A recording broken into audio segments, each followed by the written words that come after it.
Hello everyone, welcome to the editorial analysis of the Shankar IAS Academy, brought to you by the Civilspedia team, and this is Abhinaya Sampath for today's editorial analysis for the date 21st of December 2024.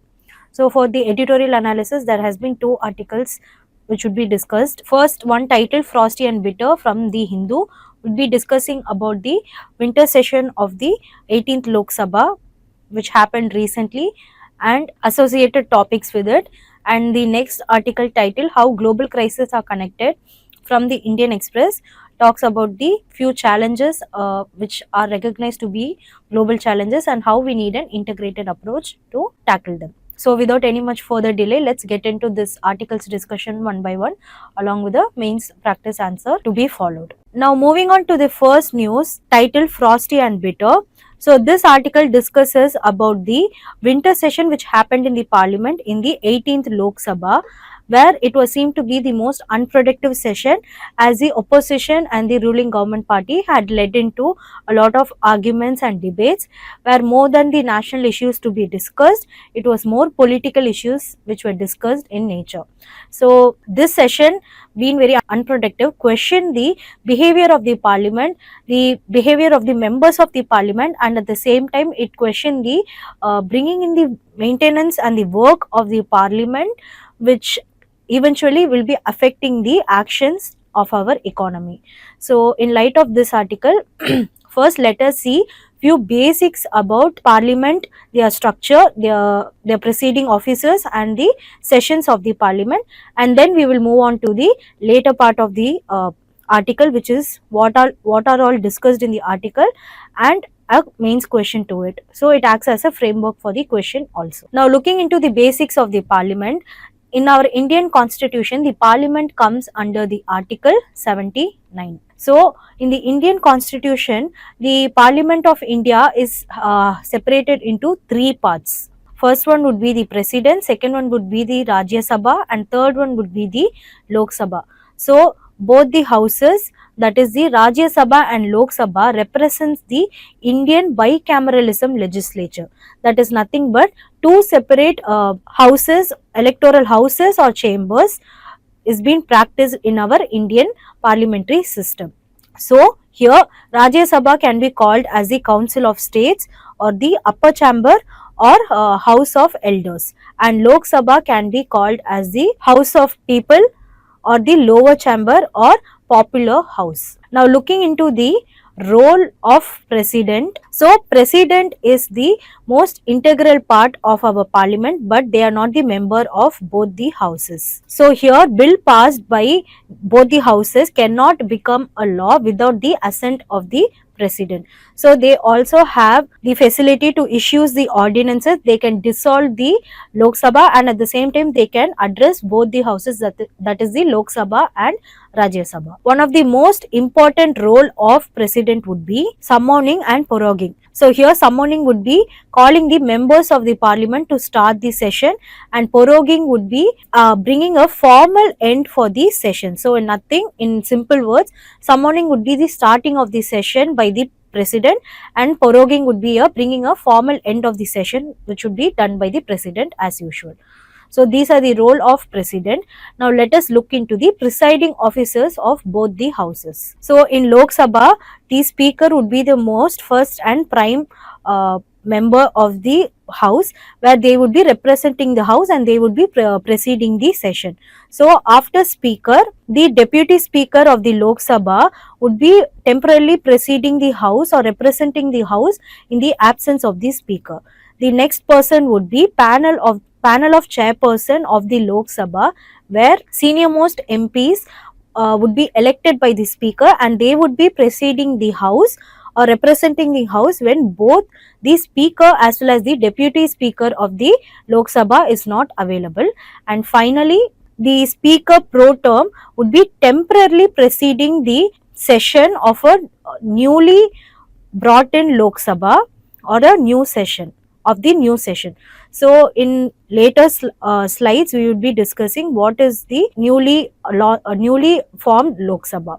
So these are the preceding officers of the Lok Sabha, and I hope I am clear with it. Now let us move on to the preceding officers of the Rajya Sabha. So when it comes to Rajya Sabha, the chairman of the Rajya Sabha is the most prime person of the Rajya Sabha. Here they are nothing but the speaker of the Rajya Sabha, and it would be held by the vice president. So again they would be preceding the session, or they would be representing the house. The next one would be the deputy speaker of the Rajya Sabha.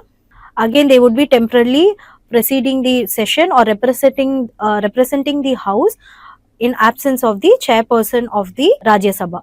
And next preceding officer of Rajya Sabha would be the panel of vice chairman of the Rajya Sabha, where again when both the chairperson or the deputy chairperson is not available, they would be preceding the session.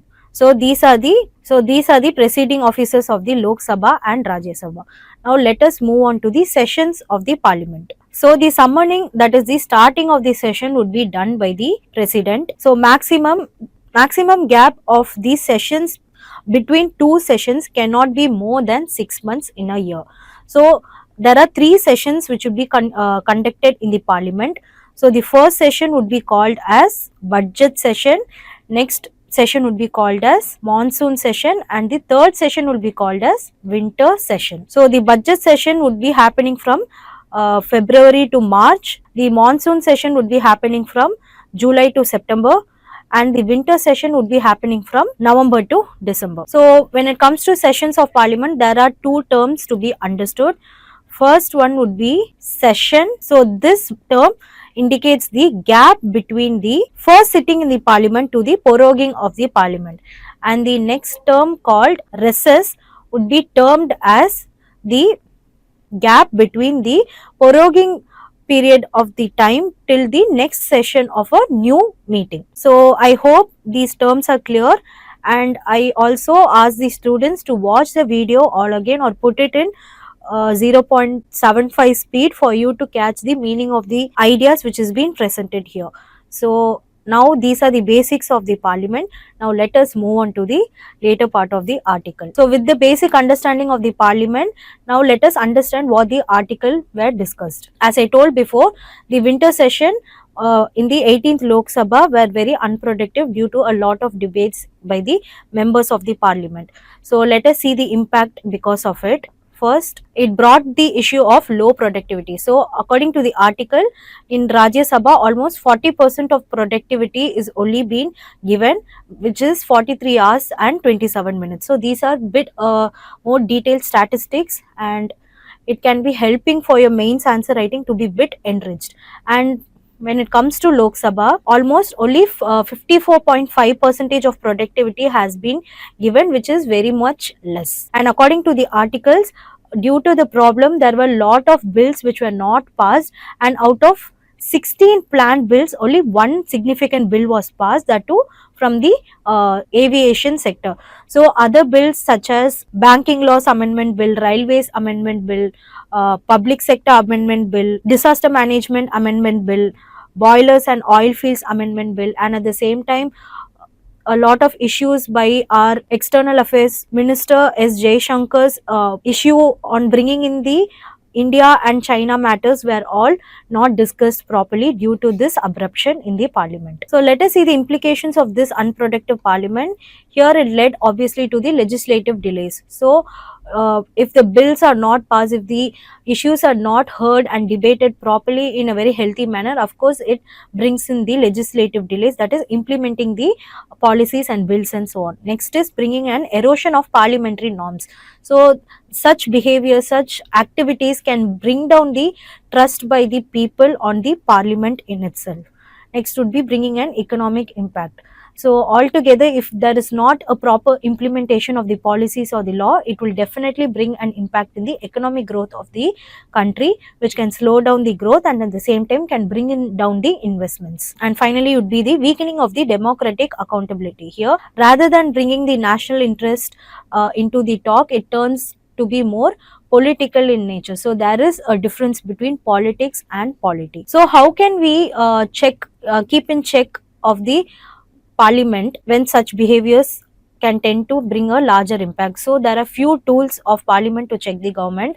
The first one would be the question hour. So question hour would be conducted during the first hour of the new session, where they would be bringing, where the opposition parties or the where the MPs would be bringing in questions to the ministers to question the ruling government party and their vision and so on.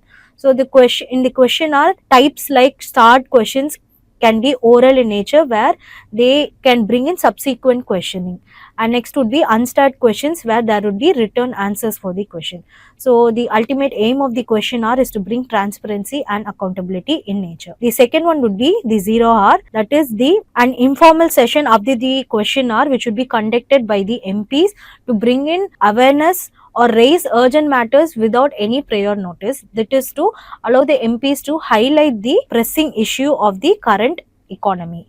Next tool would be bringing in debates and discussions, where there are also short duration discussions and also adjournment motions. So in following slide, we will be seeing what is adjournment motion is. This is nothing but to bring in a scrutiny of the government actions. So the next tool would be adjournment motion. Here, if the other members feel there is a failure of the government, of the present government, they can bring in the adjournment motion, where they would be suspending the proceedings or compel the government response to bring in even more clarity and scrutiny on their present issues and so on. So here adjournment can be two types. First would be adjournment, where there would be short term end of the session, where it does not totally or formally end the session, but it would be temporarily ending the session. And next would be adjournment motion, adjournment sine die. Here it would be a short term, they would be giving a date, and in the second type they would not be giving a date. So these are the difference between the types of adjournment. So whatever happened yesterday was a type of second one. Here the winter session of the Lok Sabha was adjourned sine die and the pandemonium in the house. So without giving a day or without telling the day of the action, the session was adjourned abruptly. Now I hope the article is bit clear. Now let us move on to the next tool, that is the no confidence motion. Here the opposition can pass a no confidence motion, where if they wanted to proceed the present government to resign. So if passed, the government should resign with the majority, and the government can stay in power if they also have an equal majority. And the last one would be censure motion, where they express the disapproval of the government's actions and so on. So these are the tools when it comes to check the behavior of the government when any sessions are happening in the parliament. So here the when it comes to adjournment, the two types, that is the short term adjournment and the sine die adjournment, are ended by the speaker. But when it comes to the formal ending, that is, as I told before, the prorogation, that is the formal ending of a session, that is a normal ending of the session, would be done by the president. And if a new election, or if a new Lok Sabha is been happening due to the dissolution of a Lok Sabha, where a new government is coming, and when they are having their session and it needs to be adjourned, it would be those two types of adjournment would be done by the president. So I hope it's clear again when it comes to adjournment motion here. So now let us look into a way forward. First, to have an improved parliamentary conduct, where there needs to be strict enforcement of the rules. The ministers or the MPs can have a training on their behavior and procedures. Next is to bring a legislative prioritization, where they have focus on crucial bills with bringing in detailed debates and so on, and having bipartisan cooperation, that is nothing but working of the two separate electorals in a healthy way. Next one would be bringing in reforms in parliamentary procedures, such as bringing in time slots so that there is healthy conversation or communication, or bringing in the initiative of no work no pay for any disruptive MPs in the parliament. Next is to bring a public accountability, where to having an increased transparency, such as live broadcasting, reporting and so on. This is they will be accountable.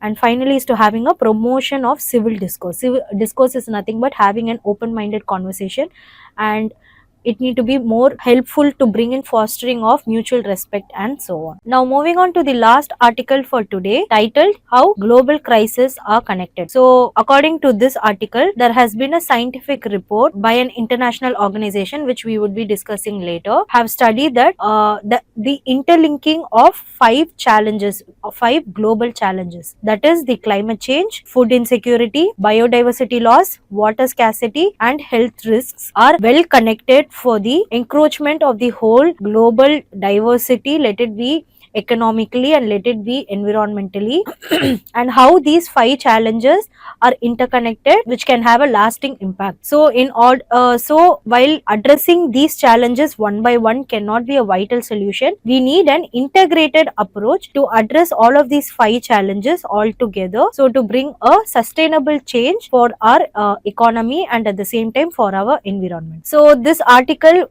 addresses a report by an international organization on how these five critical challenges are interconnected, the challenges associated with it and impact. So first let us see what is the international organization is about. So an international organization called Intergovernmental Science Policy Platform on Biodiversity and Ecosystem Services is an international organization which was established in the year of 2012, in having their headquarters in Germany, where 130 plus countries are there, and India is also one of the founding members in the international organization. So the international organization focus on bringing in a scientific knowledge or scientific approach to the governments in facing the environmental crisis and helping them to have a scientific knowledge on bringing in government policies so that there would be sustainable environmental progress. So their focus would be bringing in sustainable use of the nature for long-term well-being of both the humans as well as the environment. So thus, by bringing in such scientific knowledge, they are able to protect the biodiversity and at the same time protect the ecosystem altogether. So what does this international organization do? First, they assess. First, they track the biodiversity state, let it be a wetland, let it be any water bodies or any ecosystem, so on knowing their pros and cons, knowing their threats, knowing their species and their extinctions and so on. So first they bring in a very detailed and a broad analysis or assessment of the area. Next, according to the assessment, they would be bringing in a policy support where they aid the government in to bring in biodiversity conservation according to the threats they have or the challenges that they have found during the assessment. And along with the policy support, they bring in the capacity building where they train the nations in bringing in biodiversity management. So they help the countries not only in along in bringing the policy engagement, but also bringing in administration facility through those policies. And finally is to bring in the methodology of research where they try to identify the gaps, that is the funding gaps. They try to bring in promotions or promote the biodiversity studies where there is engagement of both the education and at the same time such education can be impacted in the practical understanding and sustainability of the existence of the ecosystem in a balance with the human life. So these are the four important role that the international organization play. Now we need to know why this international organization is bit important, as they bring in few key reports for the assessment of the ecosystem, the biodiversity and the economy associated with it in a global manner. So in 2019, first they brought in the global assessment where they gave in the report on 1 million species which faces extinctions. So they not only focus on the biodiversity alone but also the species in it. Next, they brought in the pollination report of 2016 where they highlight the role of pollinators in food protection. So it ultimately brings in the category of food security through their article or through their report. And next would be the Nexus report of 2024, and this report is being discussed in today's article.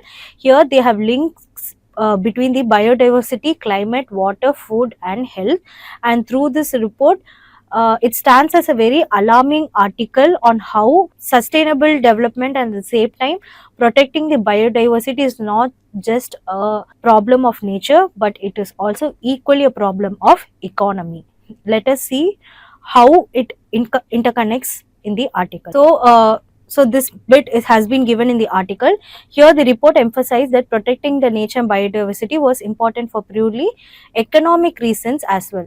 So here they have said that half of the global GDP, that is about $58 trillion annually, is moderately to highly dependent on nature. So here almost the global GDP of 58 trillion annually is being dependent on the nature. So if anything hampers on the nature, it would have a direct impact on our economy through the GDP. Here deterioration of nature ecosystem therefore could directly hurt the productivity and can impact the economic output. Here the world is witnessing biodiversity decline at the rate of 2 to 6% over the last century, as the report said. So along with the GDP point, here almost 2 to 6% of the biodiversity decline is being founded in the report. So if this, imagine it can be a small number which is 2 to 6% of the decline, but it can directly impact the GDP of the economy. So we can see how everything is interconnected. In another report released by the organization, they call for a fundamental and transformative shifts, which is called as transformative change report. Here they spoke in the need of a transformative change, which is nothing but the integrated approach where the all the challenges need to be interconnected and need a very holistic or a inclusive solution. And according to the report, they wanted the transformative approach to have 4 fundamental principles. First is equity and justice, so that at the same time, not about equality, but there needs to be a consideration of equity between humans as well as the nature, and justice is being given according to it.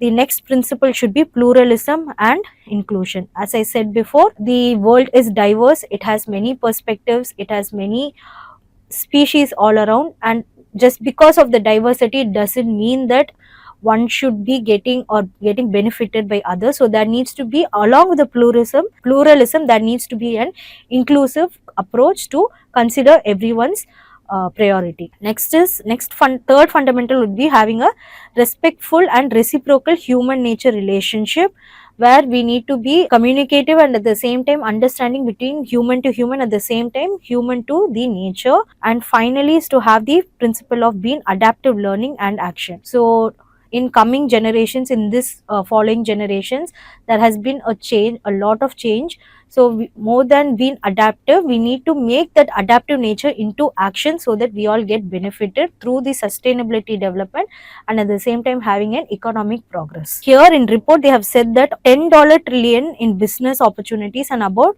400 million jobs can be generated by 2030 through this sustainable economic approaches, which rely on nature positive economic models. So almost the point here along with the fundamental principles here is, since the nature is being highly dependent through the humans of our global, only if the nature is being sustainable properly, it can bring it economic generation, employment generation, and by 2030 the report says that almost 4 million jobs could be generated. So we can see how important this integrated approach is. So I hope the article is clear now, and now let's move on to the further knowing of the article. So let us see the interconnection between the global crisis. So when it comes to climate change and biodiversity loss, events like rise in the temperature or slight changes in the climate conditions can bring in a biodiversity loss. For example, coral bleaching can affect the marine water bodies, and at the same time, for example, we can take the greening of the Antarctica. Next, interconnection can be made between food security and water scarcity. So for agriculture, water is one of the most important ingredient. As there is water scarcity and erratic rainfall conditions, it can directly impact the food security. For example, in sub-Sahara African countries, due to the shortage of water, their food yields are highly impacted, leading to hunger and poverty. Next is environmental degradation and health risks.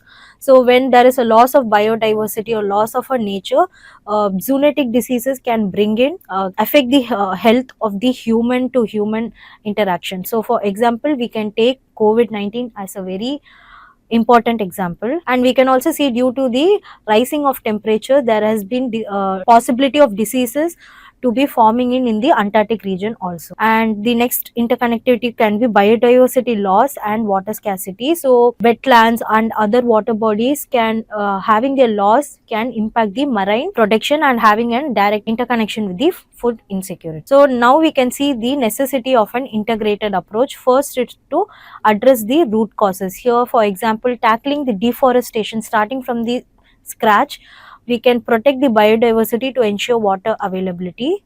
So for example, Brazil's afforestation to enrich the Amazon can be taken as an example. Next is to bringing in cost efficiency. Here we can bring integrated solutions to reduce the economic burden. So in the report, almost $500 trillion are lost due to the biodiversity loss. So there is a dire need of having an integrated approach so that we can reduce the amount, at the same time we can protect the nature. And finally, to promote a sustainability, having sustainable agriculture can conserve water and at the same time can enhance the food security. For example, we can take agroforestry. Now we need to see few challenges in implementing these integrated solutions. First is the lack of global consensus. For example, disagreements in the COP of 28 can largely hinder the national goals of the climate change. Here the differences between both the developed and the developing countries are so large, so it leads to a global lack of global consensus. So the nations need to prioritize their local needs first. Next is having a insufficient financing. So there is almost a financing gap of $1 trillion annually in the biodiversity restoration programs. So funding gap is nothing but the difference between the amount needed for a sustainable project and the amount available for that particular project. So you can see how large the number in itself speaks. And final challenge is to having a policy and governance gap. Here fragmented policies or separated policies, separated ministries can lack coordination in between. So in order to tackle those challenges, there are few recommendations.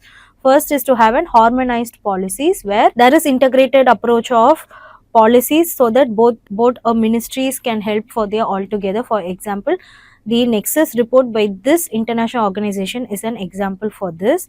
Next is having a global cooperation. There needs to be a understanding between the nations. Next is having a innovative financing where inclusion of the PPP, that is the public private partnership, is very much important. For example, we can bring in the green climate fund. Next is having a community participation without the understanding of the local participants and at the same time without understanding the traditionalities or the sentiments around the community members, and at the same time without the understanding the importance of human as well as the wild conflict, we can't put forward the idea of bringing in a sustainable development along with an economic development. So community participation is very important, and at the same time having a technology and research innovation. So we can see how important this international organization would is IPBES, where they first give us the data from the research collected. So this scientific data is very important so that we can bring technology accordingly to it. Here we can take simple example of drip irrigation. So I hope the article is clear. There is a clear understanding of this very simple topic, but it is one of the most important topic, not only just for UPSC but for everyone altogether. So let us look into the mains question. Here the global challenges of all of these sectors